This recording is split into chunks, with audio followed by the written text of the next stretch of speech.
Hello everyone. I hope everyone is doing good in this situation. So today we are going to learn about tissues, organs, and organ system. So let's see what we have in store for us. So before going into tissues, organs, and organ system, we must learn that what is the real hierarchy and what are the levels that we are going to study in this video. So first of all, we had discussed about structural and functional unit of life, cells. Then we discussed about the group. Then we will discuss about the groups of cells, the same function, which are known as tissues. Then organs, which are various types of tissues clustered together working. And organ systems are what? They are all the organs working together to give us an organism. So today we are going to learn this hierarchy or the level of organization that we commonly find in an animal, especially in a higher animal. So first we come to cells. If you have seen my previous video, you would have found out what is cells, what are the structure, why is it known as structure and function unit, and what are the different shapes, and what are the different kinds of cells. So if you haven't watched it yet, you can go ahead and watch in this channel itself. So shapes of different human cells are given here for your reference. Now we come to tissues. So the tissues are a group of cells which performs a specialized function, which means what? The cells found in the human body, they contain essentially the same internal structures. So yet they are very, however, they are very enormously in shape. So they differ from themselves in shape and function. The variation in cells is not randomly distributed throughout the body, but actually they are occurring in a very organized way. So such aggregation of cells that are similar in structure and work together to perform a specialized function is known as tissues. Now, what is the study of tissue known as? It is known as histology. We can see in the slides it's given that histological sections of lung tissue, brain tissue, and pancreatic tissue. So it involves the macroscopic examination of tissue. It shows how it appears, organizes, and functions. So here we have histological slides. Now, human tissues are of 4 broad types. What are they? They all have structure and functional similarities. So therefore, they are of 4 types. They are epithelial, connective, muscle, and nervous. So these are known as the primary tissues because they contribute to our overall health and maintenance of the human body. Therefore, they are known as the primary tissues. So again, it's epithelial, connective, muscle, and nervous. So we're going to study all the 4 individually and see what they look like. First is the epithelial tissue. So this refers to a group of cells which covers the external layers of our body, like skin, isn't it? Or the internal lining of all the visceral organs, that is, like stomach, like gut, like kidneys. They are found in the inner lining or cavities, and sometimes in passageways, like the respiratory passageway, the food passage, and they also form certain glands. So epithelial cells or epithelial tissues are responsible for forming a majority of glandular tissues also. And regardless of its location and function, all these epithelial tissues, they have all these important structural features. So in this slide, we can see there is a section of skin that we can see, and there is a section of a gut epithelium. So you can understand that the epithelial cells are forming epithelial tissues. Next, connective tissues. The connective tissues here, connective tissues function mainly in connecting one or more organs, and they also support other tissues. And how do they do that? They do it by forming a connection between 2 or more organs or tissues. They form a connective tissue sheath that surrounds a muscle or a tendons and attach it to them to the muscles and bones, or a skeleton which supports the positions of a body. So basically, connective tissues are responsible for connections or maintaining a connection between two two organs, or protection. What is protection? Protection is another major function of connective tissue. What it does over here, it is formed, as we can see in the slides, it is formed of fibrous tissues and bones that are delicate organs, right? So specialized tissues also not only connect, but also it protects delicate organs. So specialized cells and connective tissues defend the body from microorganisms that enter the body. So transport of gases, nutrients, waste, and chemical messenger is also somewhat specialized by connective tissue. Yes, right. Blood is also a connective tissue. So blood and lymph comes under the category of connective tissues. Adipose cells that we see, that is the fat cells under our skin, is also an example of connective tissue. And why so? Why is it so? Because it stores surplus energy in the form of fat and contribute to the thermal insulation of our body. So that was our connective tissue. Moving on to is a muscle tissue. Well, here we are. So what does a muscle tissue do? Muscle tissues is characterized mainly by the property by which it will allow movement in our body, so that we can move. We can move or we can locomote. So they work basically with the property of excitation and relaxation, or basically contraction and relaxation. So they respond to a particular stimulus, they get excited, and a movement takes place. So this whole event takes place because they are contractile. And when I say contractile, it means they can shorten and generate a larger pulling force. And that is how a muscle contracts and resulting in making a move. So when attached between two movable objects, like one bone to another bone, the muscles contract, which causes the bone to move, and it causes a movement in total. So some muscle movement is voluntary, which means it is under conscious control.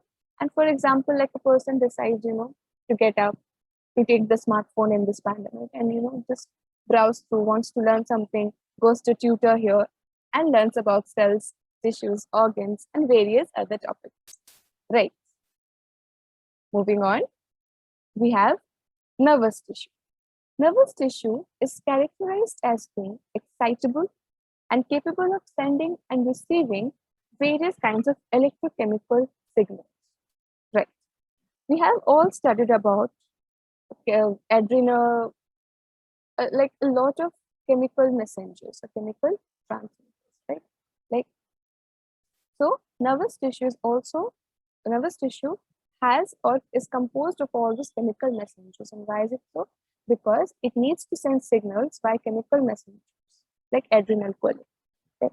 And they provide the body with information. So with these chemical messengers, they're able to provide the body with various systems, various signals, and various information. So basically, what is the function of nervous tissue? Neurons propagate information via what type of impulses? Electrochemical impulses, and it is transferred from one neuron to another, right? Another word that we want to introduce over here is action potentials. We all know action potentials are the electrochemical signals to which nervous tissues transfer their message from one neuron to another. Here, the neurons are composed of two types of main bodies. They are the neurons, that is a main cell body, and the neuroglia, which helps in supporting the neurons. So these were the four types of tissues that I had discussed earlier. So now when we have learned that these are the tissues they aggregate themselves and they form organs. Correct. So a group of tissues which serves a similar function is known as an organ. So in biology, a group of tissues that have adapted to perform a particular function or a specific function is known as organ. Here we see different organs like esophagus, stomach, liver, organs. These are different organs. So if I talk about liver, liver will have liver specific cells which will form its liver specific tissues and which will eventually perform the function which is designated to liver. Same goes with stomach. Stomach cells are specialized for stomach. It will form stomach tissues and those tissues will eventually form stomach. Again same goes for brain, intestine and heart. So yes, essentially there is a difference between structure and function between tissues of heart and tissues of stomach, right? The organs are grouped into organ systems. So tissues, now organs, now comes organ systems because they are working in an orchestrated manner. So organs work in an orchestrated manner to form the organ system because they form a biological system. And a biological system means an organism. It performs a lot of functions, whether it is resting or whether it is ingesting any food or whether it is moving. A simple organism can also do a lot of functions. So each organ does a particular job in the body and is made up of distinct tissues. So there are 11 distinct organ systems in human beings. And I hope so you know all of them. If you know all of them, then please go ahead and comment in the comment section if you know. And if not, let's check them out. Well, here I'm discussing the major organ systems. If you want vivid descriptions, then let's check it out. Respiratory system. So respiratory system is responsible for the exchange of oxygen and carbon dioxide. And when I say exchange of oxygen, carbon dioxide, it means respiration. So the respiratory system mainly composes of respiration and breathing. Breathing through which air goes in and out of our body, and respiration is the process by which there is an exchange of gas in our body.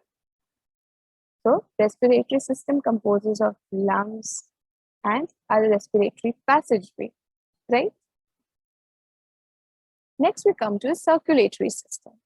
Circulatory system is a part which we have the connective tissue, blood and lymph associated with it. Here, blood circulates in order to transport nutrients or mainly the oxygen and carbon dioxide, waste, any waste materials, all types of hormones, and sometimes, and not sometimes, but always help in maintaining the pH and temperature of our body. So the main organ here working in our body is the heart. It is the main pumping system which pumps the blood from the tip of the head to the tip of the toe. Third is the digestive system. We all know digestive system gives way for digestion. Whatever food we ingest, they are broken down and then absorbed and then utilized for the purpose of us gaining that nutrient, gaining that nourishment for the exercise of our body.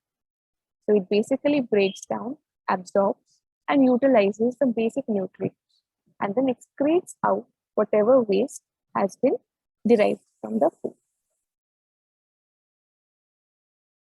Next we come the urinary system. Urinary system, it maintains the fluid and electrolyte balance and purifies blood and excretes the urine. So what it basically does, it filters blood and takes out the toxic wastes from our body. The main organ here is kidney. We all have 2 kidneys and it's present at our posterior side. So kidneys help in maintaining the fluid and electrolyte balance, right? Next we come to is the nervous system. What does nervous system do? It senses and processes information for us. And as you can guess, nervous system is specialized tissue. is composed of nervous tissue. It helps in processing information.